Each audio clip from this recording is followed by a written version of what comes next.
Get ready to hear the truth about America on a show that's not immune to the facts with your host, Dan Bongino. All right, welcome to the Dan Bongino Show. Producer Joe, how are you today? Hey, I'm glad to be here this crazy weekend. Yeah, listen, it's a big news day. I've got a stacked show for you today, so please don't miss a second of it. A lot of important stories out there. Let's just get right in. Let's not waste any time here. Hey, today's show brought to you by Quip.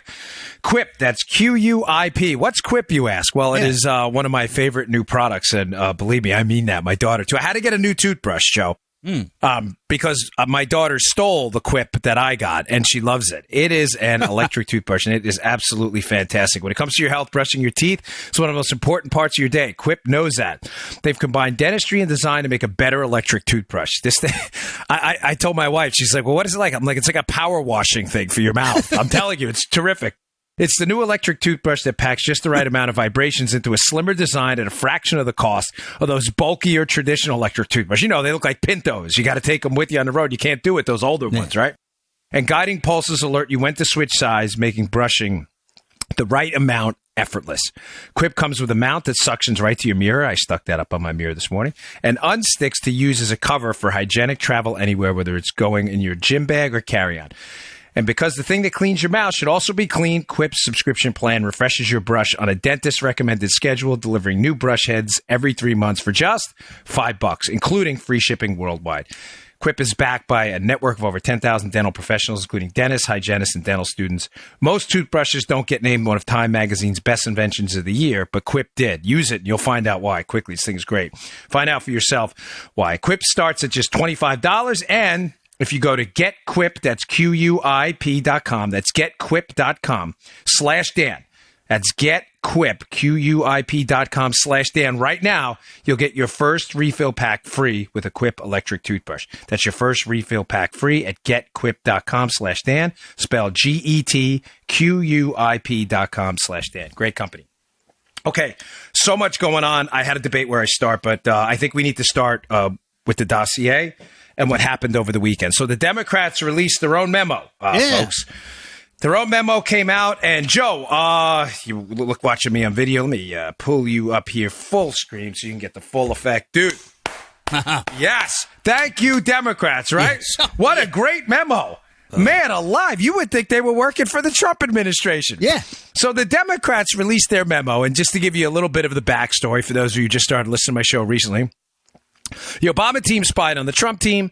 The Republicans, in conjunction with Devin Nunes, released a memo describing in very lurid and disturbing detail how it happened in many respects.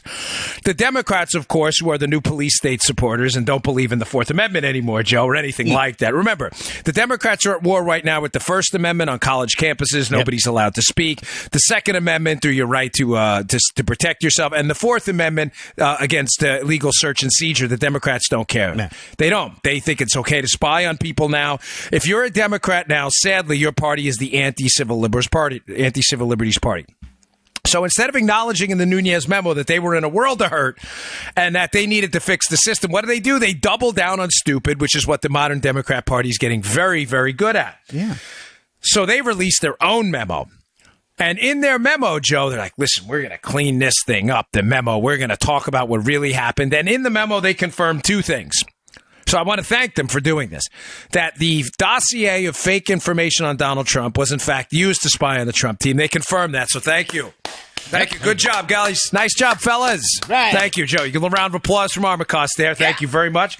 And secondly, they acknowledged that the FISA court that okayed the warrant to spy on the Trump team was never, in fact, told that Hillary or the DNC paid for the information. Joe. Oh, another round of applause. Thank you, Democrats. We really appreciate it. Now, everyone who's been commenting on this reputably, Byron York, Andy McCarthy, a number of rather prominent figures out there, have come to the exact same conclusion, that the Democrat memo was a total political disaster for the Democrats and does nothing but buttress the case the Republicans have been making the whole time that the Democrats are in love with the police state now. That's it. That's it. That's it. That's it. This is Warner Wolf, our buddies. Let's go to the videotape. And what did they release? Videotape that proves exactly what we've been saying. Now, there's a lot of verbal shenanigans in this, and I'm going to get to that in a second. But I do have a lot of other material to get to as well. But this is important because it broke over the weekend. I'm going to put in the show notes at Bongino.com. Please go. I know. I get tired of saying it. It's not. I get it. It's my website. But please go to the website, Bongino.com. Read the show notes today. I pick about 5 or 6 Ringer articles.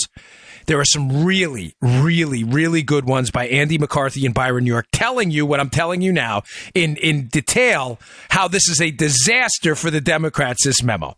You have to read these pieces to be informed on it and what's going on. I'll also, if you join my email list, I'll send them to you. Okay, on point number 1.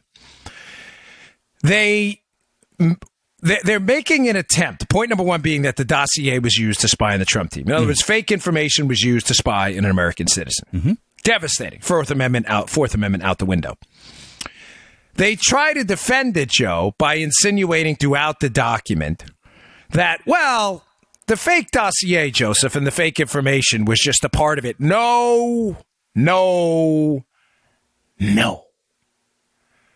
Folks, I know you get tired of hearing it, but I have to establish some set of bona fides. I was a federal agent. Okay, you get it. Great, good. Who cares? I only say that because I've sworn out warrants, many of them. Arrest warrants, search warrants. I've gone in and, although it's not a warrant, I've gotten subpoenas. Duce tecum, ad testificatum, meaning produce documents or come testify. I am intimately familiar in my over a decade of work, in nearly a decade more, 12 years with the Secret Service, with the federal criminal procedures and how they work. Whether the dossier was 10% of what it took to get the warrant, or 1%, or 100%, it doesn't matter. Do you know why, Joe? There is a standard of proof. Folks, Joe, if I lose the audience, please stop me. You are their representative, and they love you based on some traffic I got this email. I'm stoked about today's show, but my energy is high, even though I've been up since like 5 o'clock because I had to do Fox and Friends this morning. And I'll get to that later, too. I can tell. I am. I'm really stoked today. Yeah, I know you can tell because you can see me on video, too. Folks, there is a legal standard of evidence to obtain a warrant. It is black and white. You either have it or you do not. It is not marginal, meaning you don't say anywhere in the law, Joe, does it say, okay, I want to get a warrant to wiretap Joe Armacost's phones. You need a standard of evidence that probable cause of a crime has happened. You have probable cause of a crime that Joe committed it, and that listening to his conversations is the only way we're going to be able to gather evidence outside other less intrusive means. Right. You don't get to go to the judge and go, Judge, this is what the Democrats are arguing, by the way. I have 99.9% of what I need in probable cause. I'm not to 100, Judge, but I got 99. And therefore, I'd like a warrant to spy on Joe. The judge is going to laugh you out of the court. You either have probable cause or you don't. Now, Adam Schiff, the Democrat who is just a really unbelievably horrible human being, the Democrat on the Intel Committee who is pushing this memo, he's a lawyer, which is puzzling to me that he would put a memo out which defends the Republican cause and try to make it a legal-sounding document. His argument, Joe, do you see now how silly his argument is? Well, the dossier was just a part of the probable cause that we used to get a warrant. Well, what are you saying? So you're saying it was, 20%? So without the dossier, you only had 80% of probable cause. Oh. By the way, Joe, keep in mind, I'm conceding a major point to him that I shouldn't. But I'm doing it to show you how ridiculous the Democrat case is. And McCarthy goes into this at length in his piece at National Review, which will be in the show notes, which is a must read, right? By the way, I got to put this. I got so much. I love Andy, man. I love Andy McCarthy. He's a ringer, total ringer. I wait with bated breath for every article to come out. He makes this point because he's a practiced and professional attorney who has prosecuted big cases for the United States government. It doesn't matter. whether the dossier, Joe, was 100% of what the probable cause evidence. In other words, the information contained in it. Yeah. Trump was here and Trump did this and Trump did that. By the way, the dossier has been entirely discredited. But all of the things it said Trump did, the Democrats have now acknowledged that all of the things the dossier said they did was used on an application to spy on the man. They're now saying, oh, no, it was just a small piece of it. It doesn't matter. It was what you used to obtain a black or white standard, probable cause. Yeah. Without it, they're already acknowledging they didn't have the black or white standard. Yeah. There's a hard fence, folks. The hard fence is probable cause. You're either on one side of the fence or the other. You don't get to say, Judge, I'm halfway up, halfway there. I've almost got it. Get out of my courtroom immediately will be the response. And go practice up on your criminal investigative skills. The standard is probable cause. The Democrats, if they made the case, which they do not at any point in the memo, and this is the argument for your liberal friends, if they had made the case at any point in the memo, Joe, that probable cause existed before the dossier, and it was some kind of a supplement, then they may have a case. Yeah, I hear you. But that's not what they're saying. Right. They're saying the dossier was used to establish probable cause. But don't worry, Joe. It was just a little bit. It was just a little bit. It was like horseshoes and hand grenades. We were close. We were close. we were almost there. We were 95% of the way there. Now, let me just get back to the point I was making, because I'm getting overly excited. I hate that. Because I really was looking for. I was up at CPAC last week's shows. I'm back in my studio, ready to rock and roll today. Adam Schiff is trying to make the point. Both points are wrong, by the way. That it was, say, a small portion of the information needed to get over the fence. It doesn't matter. I'm telling you, even that point is ridiculous based on a body of evidence that's now incontrovertible. The deputy director of the FBI, Andrew McCabe, who was intimately involved in these cases, has already admitted in on-the-record testimony that the warrant would have never been issued to spy on the Trump team without the dossier. He's already admitted this. Right.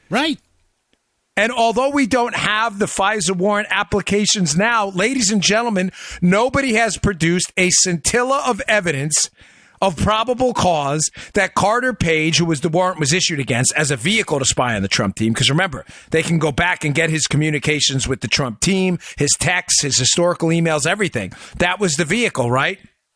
Him and Manafort to get warrants on them. Nobody has produced evidence of probable cause of any crime. Joe, how do I know that? Let me set you up, Joe. Joe is I know he hates when I do this, but I'll do it anyway. All right. Joe, if I have probable cause, right, that Carter Page, just to be clear, that's who the FISA warrant was issued on, and I'm telling you, it was a ruse. It was just to spy on Trump. They weren't looking at Page, even though the warrant's against him. Right. They wanted his emails to remember the show I did on the hops. Yep. There's a hop rule. Yeah. In other words, they can get Page, and if Page emailed Don Trump Jr., then they can get Trump Jr.'s emails too. Page is just a vehicle to do it. I'm telling you, the FBI's already acknowledged that the FISA warrant against Page would not have happened without the dossier. That probable cause is not a 99% game. You either have it or you don't. The Democrats don't at any point try to refute that fact that they had probable cause otherwise. And let me ask you this simple question, Joe. Carter Page is on Sean Hannity tonight in the show. I'm not messing with your head here. Is he doing that from a federal prison? No, he's not, Dan. No, he's not, Dan. I did not set Joe up for this. He was not in a federal prison, right? No, you didn't even hear about the interview. You've been working all morning. Right. Carter Page has been all over cable news. Carter Page is not under arrest. Carter Page is not in jail. Carter Page... If you had probable cause that Carter Page, by the way, was guilty of being a foreign agent in violation of federal law, why is he on cable news? Why is he out there running around? This is supposedly the most dangerous spy, in modern U.S. history? And yet he's on Hannity tonight. Again, he's been on MSNBC, I think like the Today Show or whatever. He's probably been on Ren and Stimpy for all we know. Carter Page has been all over the place. Joe, Let me tell you something else. For the people out there who are not in federal law enforcement or local, for that matter, All right. the standard for getting a warrant to spy on Carter Page, and by default the Trump team, is probable cause. Right. Do you know what the standard for arresting someone is as well? The standard of evidence you need to actually arrest them and take their freedom? Probable cause? Probable cause. I did not rehearse that with you. You're not a cop, right? I am not you a never cop, were. Dan. You are not a federal agent. Joe is a sound engineer and an executive producer of the Dan Bongino Show. He is not a law enforcement officer. So what you're telling me right now is probable cause, the Democrats, you're insisting you had probable cause, even though you make no case in your memo on Page. You're then insisting that the dossier was a component of it, apparently not understanding what probable cause means. It doesn't matter if it's a component. But then you're suggesting Carter Page is the boogeyman, as you suggest what? You already met the probable cause standard, except for the fact that Carter Page has never been arrested and is out doing cable news right now? And this doesn't sound dumb to you. Guys, ladies, listen, I know, Joe and I, we love our drops and sound bites. And we love, messing around and being, just humor sometimes takes the edge off the show because we don't want to be screamers all the time. But I'm asking not the conservatives that listen who are already convinced the Obama team spied on the Trump team. I'm asking even reasonable Democrats who might listen to our show or found it by mistake, or maybe you found it and you like it. I don't know. I know we have Democrat listeners because I get emails from this one guy, Richard. He's like a maniac. He emails me all the time. It's actually kind of funny. I always respond, thanks a lot. God bless. Drives him crazy. But I know we have Democrat listeners out there. I'm just asking you to be reasonable here. You either have to have a fundamental misunderstanding of how the law works, or you're lying. Either you had probable cause without the dossier, and therefore, Joe, did not need the dossier, right? If you have probable cause for a warrant without the dossier, you don't need it. Right. Or you didn't have probable cause and you needed the dossier, and now that it's false, you're running for the hills because you got a warrant without probable cause. There's no other way. Yeah. Please tell me what the third explanation is. If you had probable cause, you didn't need the dossier. If you didn't and you needed the dossier, and the dossier, which we now know is fake, has been debunked, you didn't have probable cause. And you went to court and spied with no evidence to do so. It's inarguable. Okay, so point one here, and this is critical you understand this. The dossier, the Democrat memo crushes them. It crushes them. Why they released this thing, I have no idea. Yeah. Because very simply, it acknowledges the dossier was used. And although they tortured themselves in the memo to minimize its presence as the probable cause evidence vehicle, it doesn't matter. It doesn't matter if it was 1% or 90%. What matters is without it, there was no probable cause and therefore no legal justification to spy on the Trump team. None.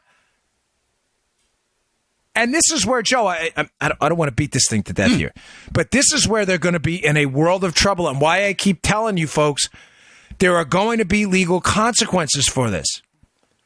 At some point, somebody is going to have to come forward once the FISA application's released, either through closed quarters or once that application, because it hasn't been released yet. In other words, the full mountain of evidence, Joe, presented to the judge to get the warrant has not been released. Right.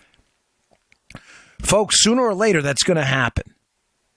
And sooner or later, the evidence used is going to become an irrefutable public record. It hasn't yet. That's why the Democrats are still lying about it. I think they're just buying time. But releasing this memo is going to expose them as frauds when the FISA warrant comes out, Joe, because it's going to show clear as day. Right. There was no probable cause without the dossier. None. This is why I keep begging them, just take a bath. You know, the corporate expression we keep using when corporations lose money and they take a bath, they just announce all the bad news in one quarter. The Democrats, just get it out of the way. Just take a bath and admit they spied on the Trump team with no evidence. Or let me just be absolutely precise. They spied on the Trump team without the legal requirement for evidence. In other words, you shredded the Constitution. Just take a bath. Your memo proves the point. At no point in the memo, Joe, do they refute the fact that the dossier was used. None. Yeah, I know. Because they can't. And this is what I told you. This is the difference between Benghazi and these other scandals that the Democrats managed to somehow skate accountability on. Unbelievably, by the way. Joe, there's a court paper trail. There's transcripts. There's court stenographers. You can't lie about what was said in the court. You can't. It's going to go public. Take a bath. Take it. So point number one, the Democrat memo confirms the dossier was used. Full stop. That's all you need to know. Oh, but it was only a small part. Do you understand how probable cause works? It doesn't matter. No, we had probable cause without it. Then why'd you use it? Why?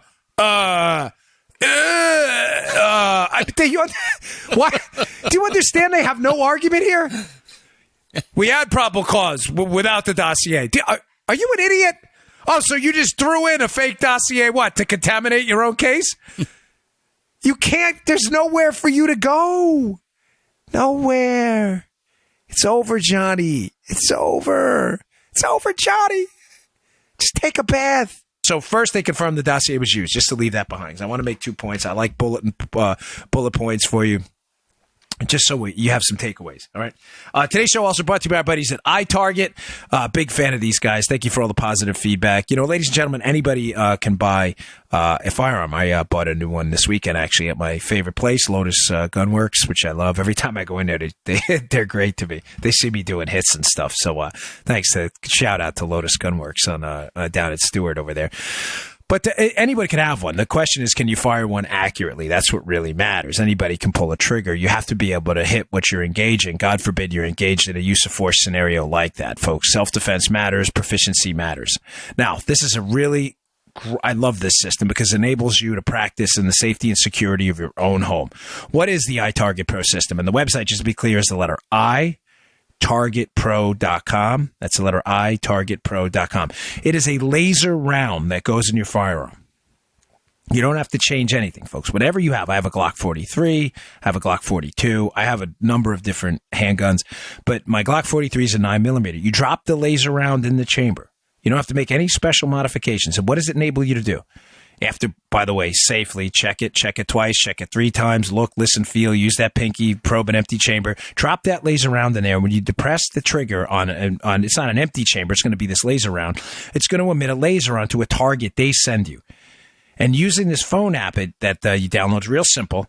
You get to see exactly where those rounds went. People have been sending me their groupings on, say, like a Monday and a Friday, and their accuracy improves dramatically. Folks, you get to practice your sight alignment, your trigger control, your grip, all the stuff that will make you a proficient firearm user. God forbid in the event you need to use it. Remember, competitive shooters dry fire 10 times. Dry fire, meaning they fire an empty weapon to practice their trigger control and their sight alignment. They practice 10 times more dry fire than they do live fire. The range is expensive. It's great to go to, but you can practice in the safety and security of your own home. Go to letter I, targetpro.com. That's itargetpro.com, and I'll give you a nice savings here. Promo code Dan. Thanks to everybody who supports them, by the way. Dan, D-A-N, my first name. You'll get 10% off. Okay. Point number 2. Mm-hmm. That the Democrat memo reinforces, and we want to thank them for it. They never at any point in the memo, Joseph, refute the fact that the FISA judge was not told Hillary Clinton and the DNC, in fact, paid for the dossier. That's correct. At no point in the memo. Well, again, I'm puzzled why the Democrats would release a memo that buttresses Republican talking point. Folks, I love to come on the show and give you the inside baseball. Here's this, here's that. If we had a slogan, Joe, right, it would be the why matters. You've only been saying it from day one. I genuinely have no idea why they were so stupid on this. My guess, because I do feel like I owe you some explanation, but I'm let me be crystal clear. I'm entirely speculating. Mm-hmm. My guess here is, Joe, is that they are so caught hook, line, and sinker with this thing that they are simply buying time until the Manafort case develops. And don't go anywhere, because I'm going to get to that in a second, because they're going to change their story again. I promise I'm going to tie this up.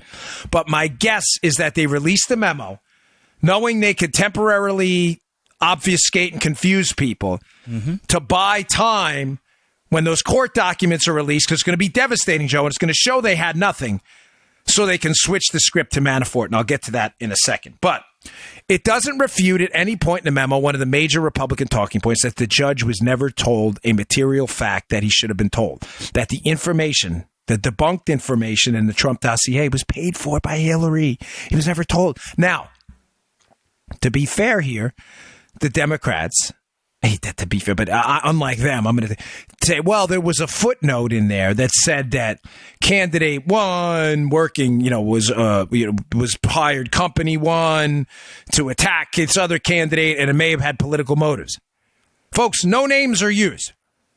Joe, you think it's important that it was Trump and Hillary? You think that's important? Well, I feel like it's very important. You're right. If I'm running against Joe Armacost and I file a police report, you think it's, by the way, it turns out later to be fake. You think it's important for the judge to know that me and Joe are running for the same, say, congressional seat, and he's my next door neighbor, and I want to file a police report to make him look stupid? You think that's important? Yeah, maybe, Joe, right? None of that is in there. So the Democrats release a memo claiming that, oh no, the partisan bias was told to the judge, therefore this was fair and square, while simultaneously, Joe, acknowledging in crystal clear language that the words Hillary Clinton and the Democrat Party do not appear in there anywhere. Yeah. Folks, I don't get it. Now, one final point. So, again, they acknowledge that the judge was never told. So to your liberal friends, when they bring this up, well, the Democrat memo said there was a footnote in there. Yeah, did the footnote indicate that Hillary and the DNC paid for it? Oh, no, it didn't? Okay, thank you. Quiet now. Thank you very much. Have a nice day, though. Thanks for bringing that up. And one final point on this.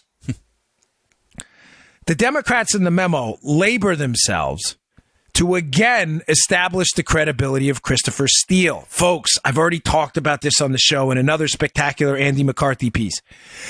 Christopher Steele, of course, the British spy paid to gather the intelligence on Trump from his Russian friends. It doesn't matter. It doesn't matter. Steele's credibility doesn't matter. There is no vicarious credibility, as Andy McCarthy points out. The information is not from Steele. It's from information Steele says he got from someone else. Right. And McCarthy made the point on Fox and Friends this morning, which was brilliant, that, Joe, we don't even know Steele's telling the truth. Right. Yeah. We don't even know. And he says, Joe, how do you know Christopher Steele's sources even exist? How do you know? I don't know. I don't either. Because we don't know who they are. Right. There is no vicarious credibility. If I am a source for a police department on Joe's constant felonious mopery, and I want Joe indicted for felonious mopery, and I have evidence of mopery, right? Yeah. But my evidence comes from another source, so it's like second and third hand junk. It's the other source's credibility that matters, not mine. Not the person who passes it on to the police department.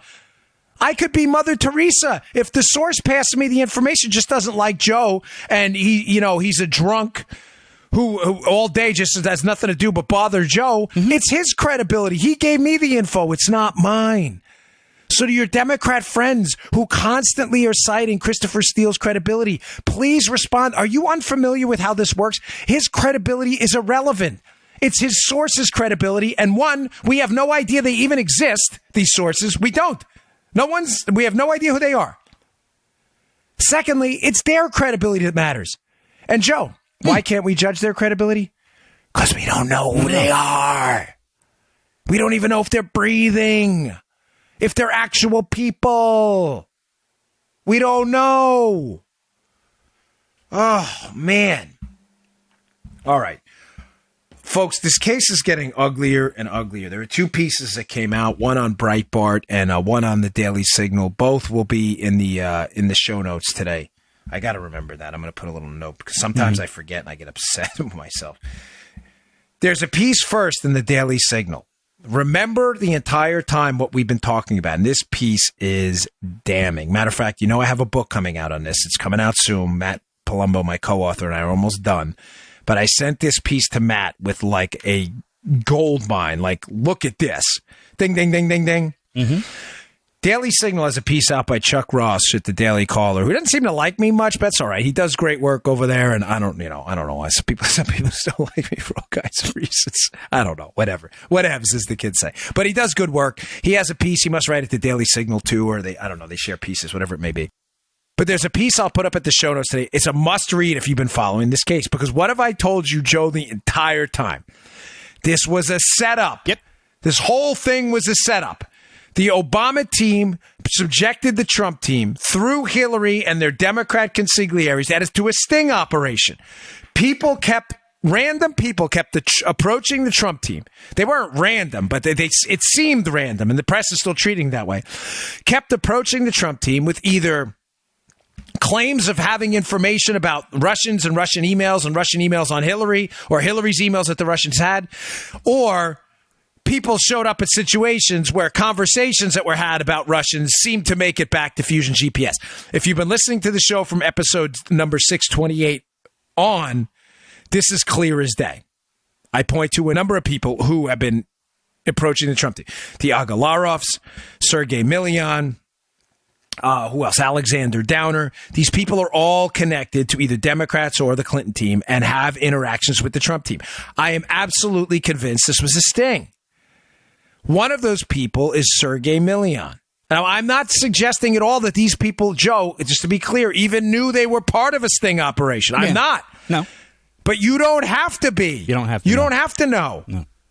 If I pay a guy to go to Joe's house, I give him $30 a day and say, listen, I want you to knock on this guy's door and see if he'd be interested in doing an armed robbery with you.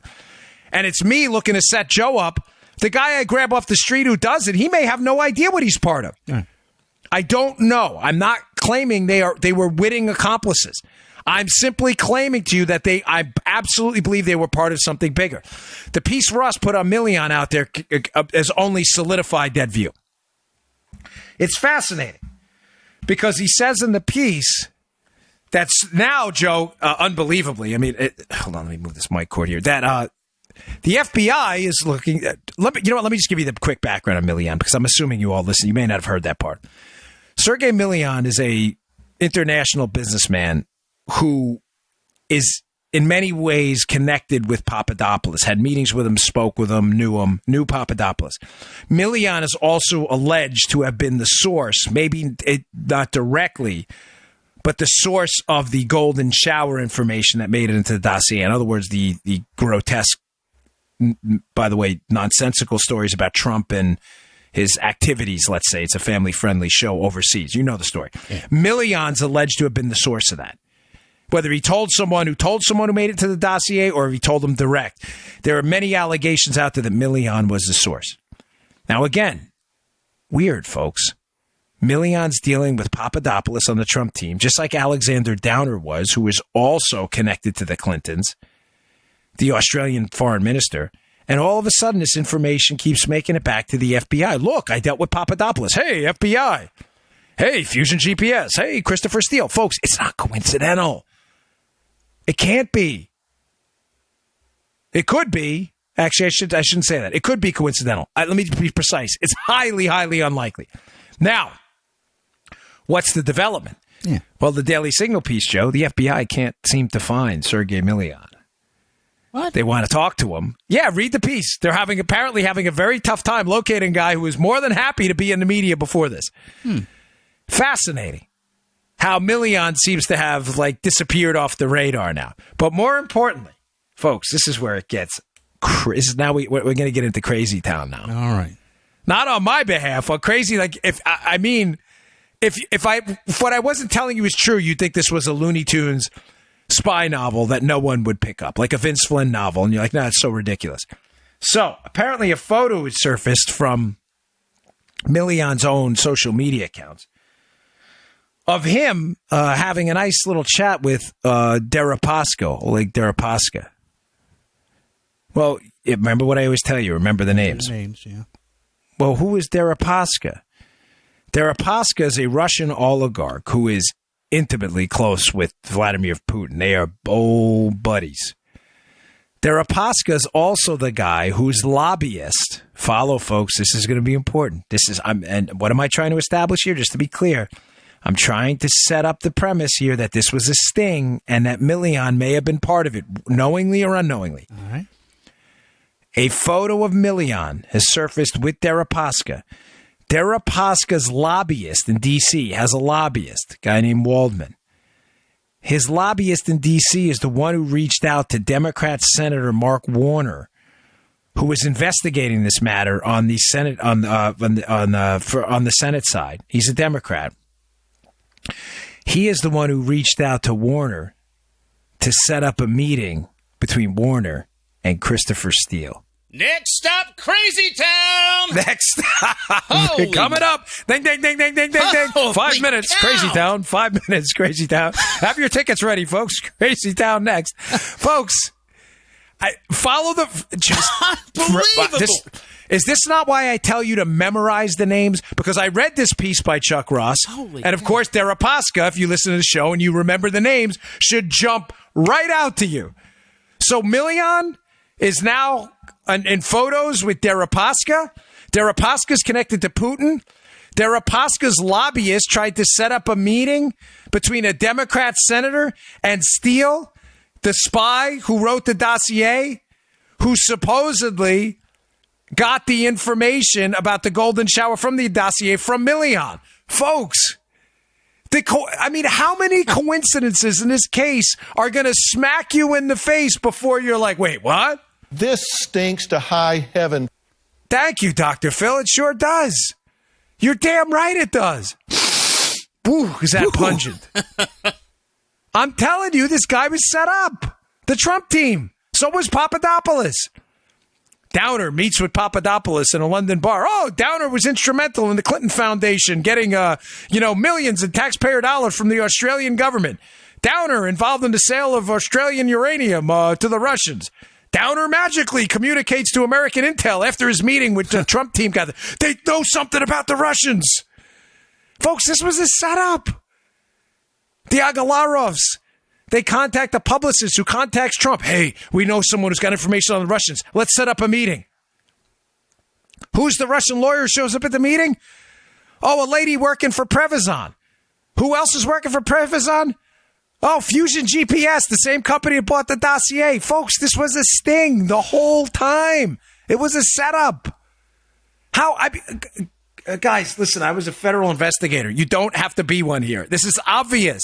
Yeah. This was a setup. Milian all of a sudden is as some kind of relationship with Deripaska. Deripaska's lobbyist apparently is friendly enough with Steele to try to set up a meeting with a Democrat senator.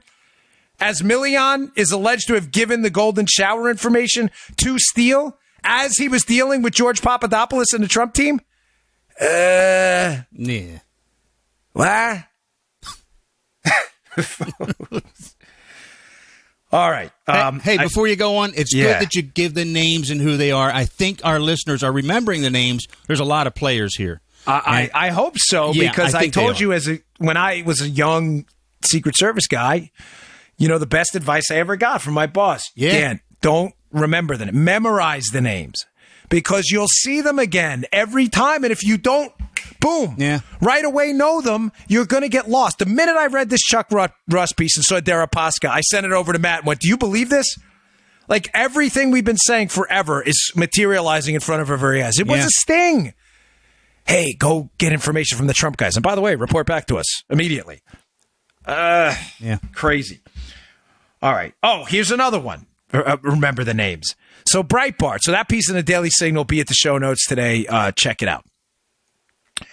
Another piece in Breitbart today. Another remember the names, or memorize the names, I should say, scenario here.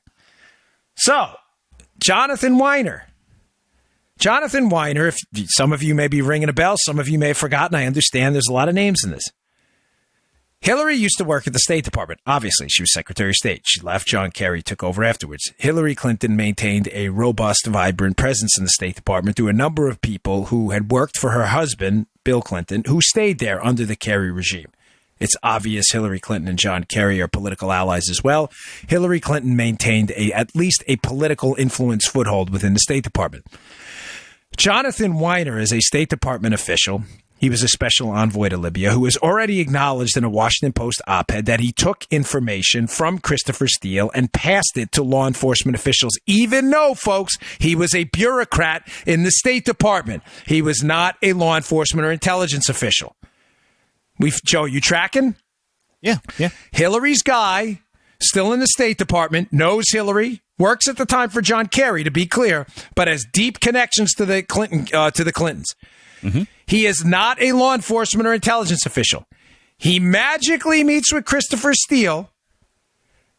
He magically gets information, comes from Sid Blumenthal and Cody Shear, by the way, who are working in Libya, where Benghazi is, by the way, wink and a nod. Like, there's a deep connection there, too, of course. I'm not suggesting anything conspiratorial. I'm just telling you there's a deep connection there. Weiner's a special envoy to Libya.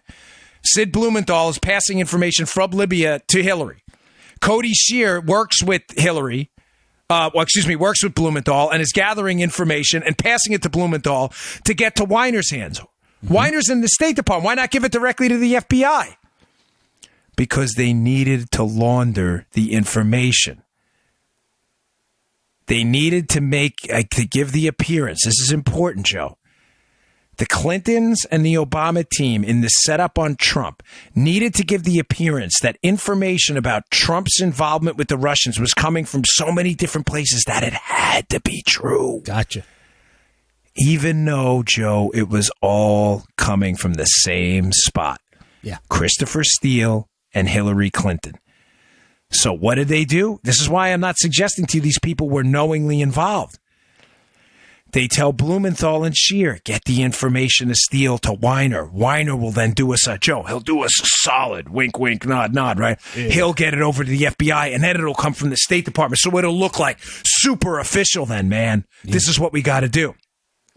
By the way, Weiner has acknowledged that he was the courier of information to the intel and federal law enforcement community.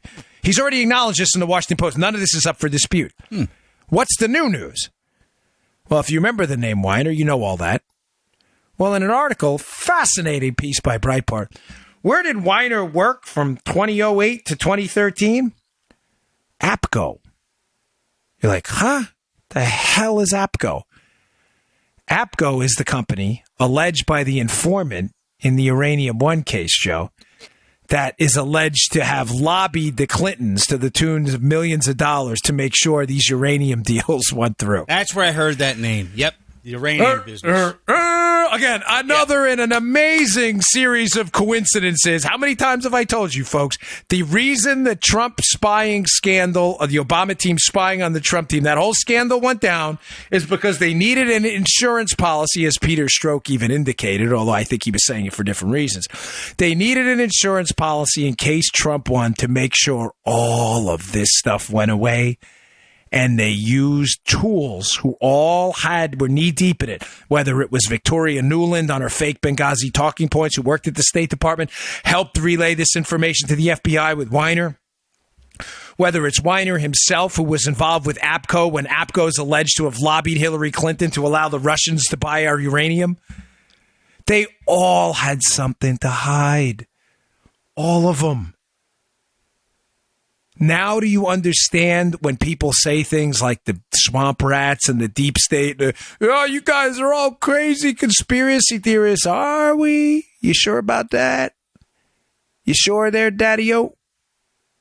Because everything I'm telling you actually happened.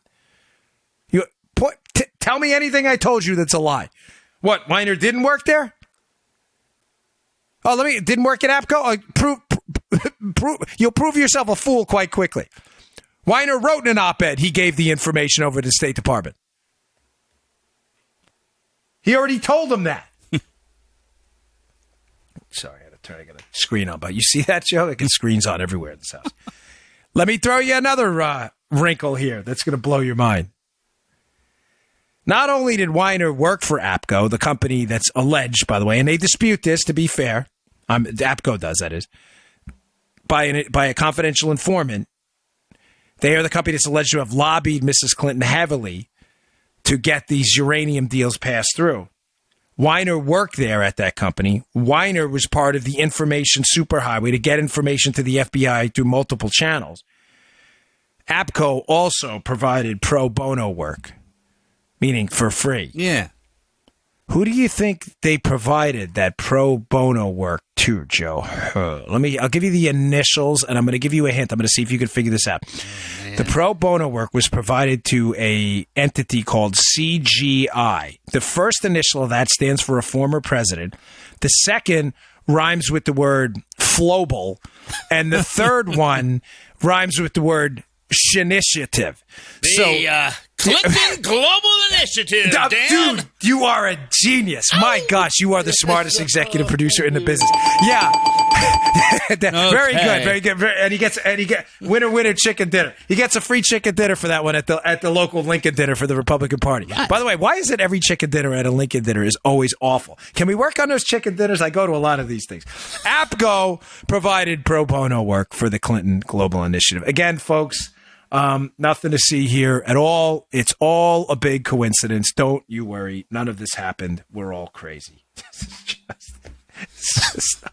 It's not. I mean, it's the worst spy novel ever. If you submitted this for publication, you would be laughed at. You would be mocked. All right, today's show also brought to you by our buddies at Filter By. Listen, it's been really cold over the winter. Thankfully, it's starting to warm up down here in Florida. But the problem even with the warm up in Florida is you get a lot of pollen, mold, and allergy-aggravating pollutants in the air. So either way, your HVAC system's working overtime.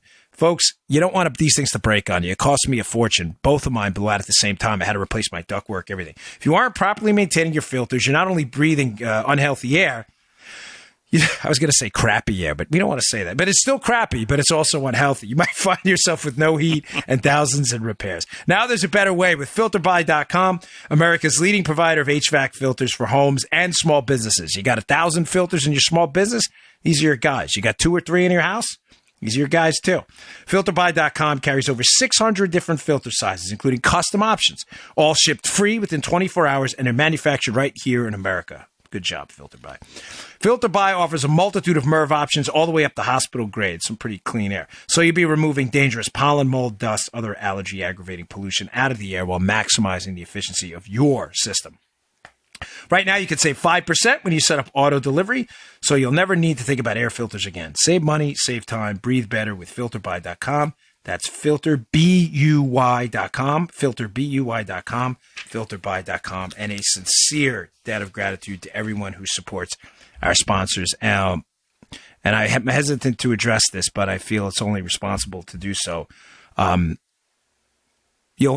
of you have emailed, who know what I'm talking about, have emailed me about it, but we have dropped a sponsor. It's a good company. They're not a bad company, but they made, I think, a very bad decision, and we have terminated our relationship with them. And I haven't told Joe about this before the show, but most of you have emailed me. I've responded back to you, and most of you can figure it out. We don't take that kind of money, and we never will. I'd rather go broke. So thanks for the emails on it. But I don't feel any need to further. They do good. They do a good job. I wouldn't have taken them on in the first place otherwise. But nah, my wallet will go dry before we do that. Okay, moving on. And that, by the way, that had nothing to do with FilterBuy. That is a great company. Obviously, we still did. I'm talking about a totally different thing. And those of you who emailed me on it, you know what I'm talking about. Folks, very, very, very important case being heard today. I'll tell you after the show, Joe, by the way. Okay. Huge case being heard in the Supreme Court today. This is going to be of mammoth importance. It is the Janus case. You mean, the Janus case. What the heck is this? The Janus case. Here's the deal. I'm not going to beat you up with the details on it because it's not this is not Lawfare blog, right? But it's a case that's going to deeply impact the power of organized labor at the government level, state, federal, and local to influence politics. Right now, folks, it's clear as day. It's not a knock on union employees. Please don't email me hate mail. Well, you can. It's free speech. You can do what you want. I'll read them. But you're wasting your time. This is not what I feel. I have, my brother's a union employee. So was my father for a very long time. You guys do, and ladies do hard work. God bless you. I'm simply saying that the model that organized labor management and interests have is not sustainable. It's just not. There's not. The finances aren't there for it. It's a violation of basic math. Saying otherwise is simply ignoring the hard reality, okay? It's not sustainable. State budgets are going bankrupt on pension promises they made that can't possibly be fulfilled. It's not that they don't want to. They can't. They took on way too much. So the problem with that is some of the unions have what are now called agency fees. These agency fees, Joe, are, you know what these are?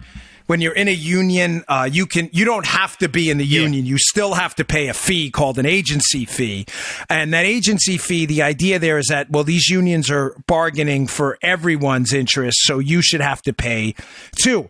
Some of these people have said in response, and I think this is the right response, and I know some of you disagree, and that's fine. I don't want you bargaining for me, and I don't want to pay for it. Mm-hmm. If you choose to do so, great. Bargain for that's fine. I don't want it, and I don't want to pay. So there's a case, the Janus case, it's being heard today. It's probably going to be decided in June.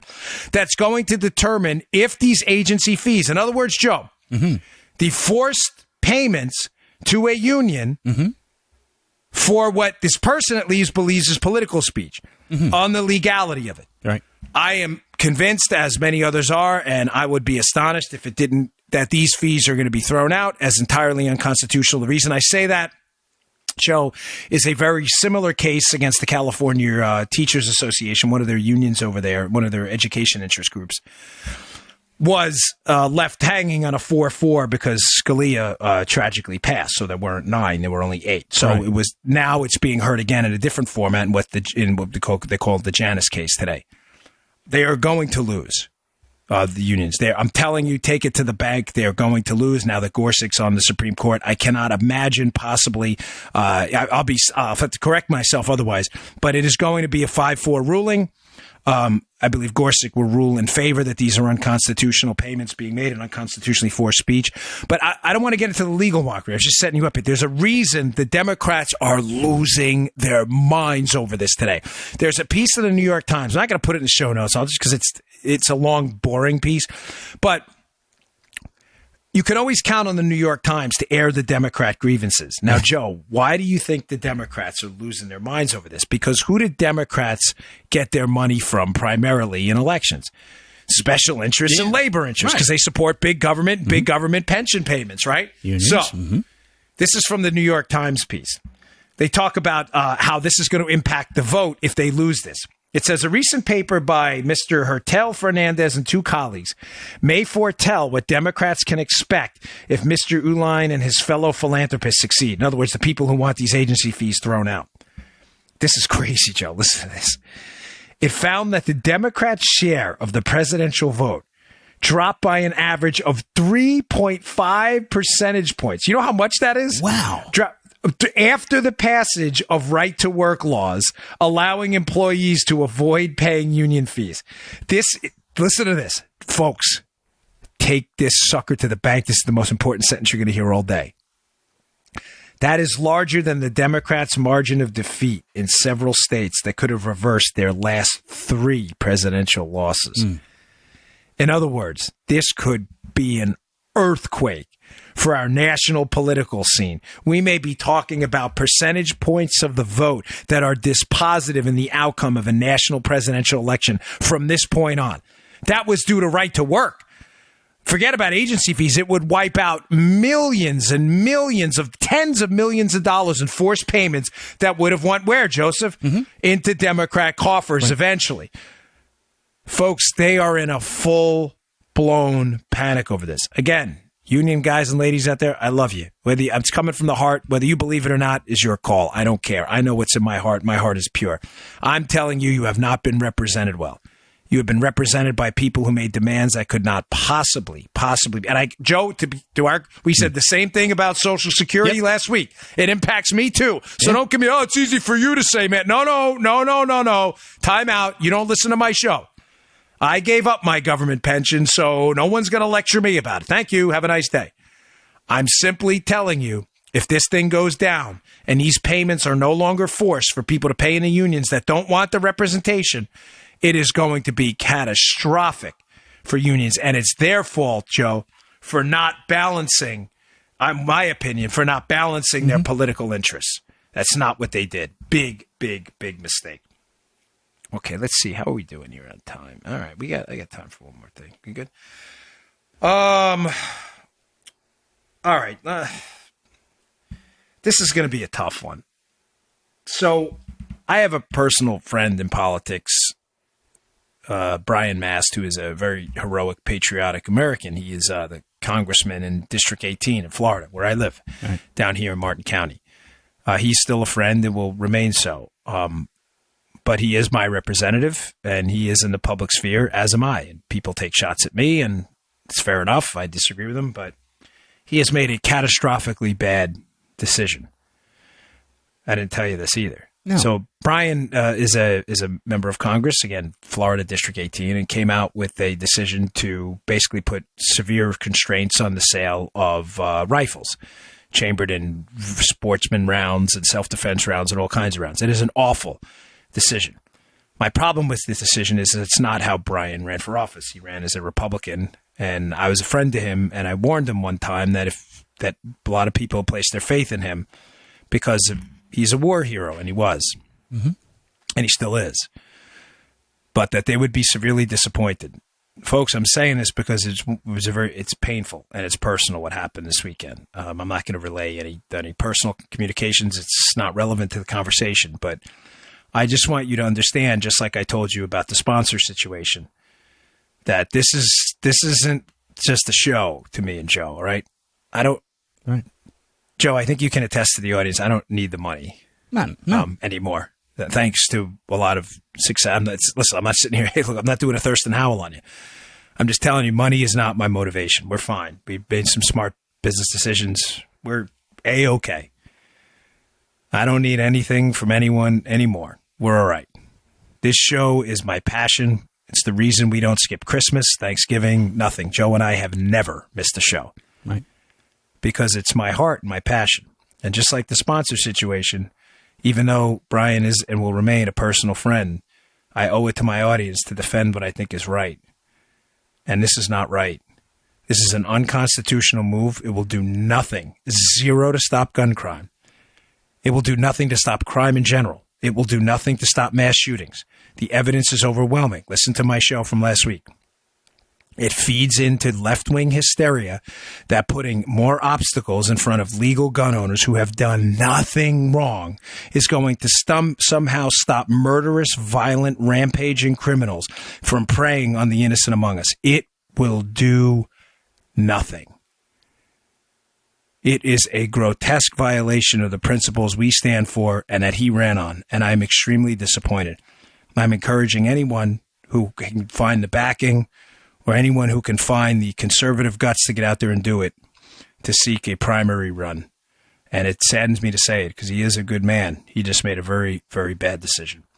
Sorry I had to put that out there, but it's important. All right, tomorrow's show, I'll include in the show notes today this article so you can kind of brush up for tomorrow. But I want to go over to tomorrow some getting rid of some nonsensical gun myths that are out there that sadly some people are still parroting. Again, Joe, I've heard the gun show loophole this weekend, folks. Yeah. There is no gun show loophole, okay? There is no gun show loophole. There is no federal gun show loophole. There is no state gun show loophole. It is nonsense. The gun show loophole is a myth. Every single purchase of a firearm made from an FFL, a licensed federal firearms dealer, at a gun show or elsewhere, has to be background checked. The gun show loophole is a focus group tested talking point to the left to confuse you. The only sales that don't mandate a background check are private-to-private sales by citizens of the same state. I'll put an article up by Sean Davis. It's an older one at the Federalist at the show notes today. It's terrific. Sean Davis is magic on Twitter. He is a terrific guy. Follow his account.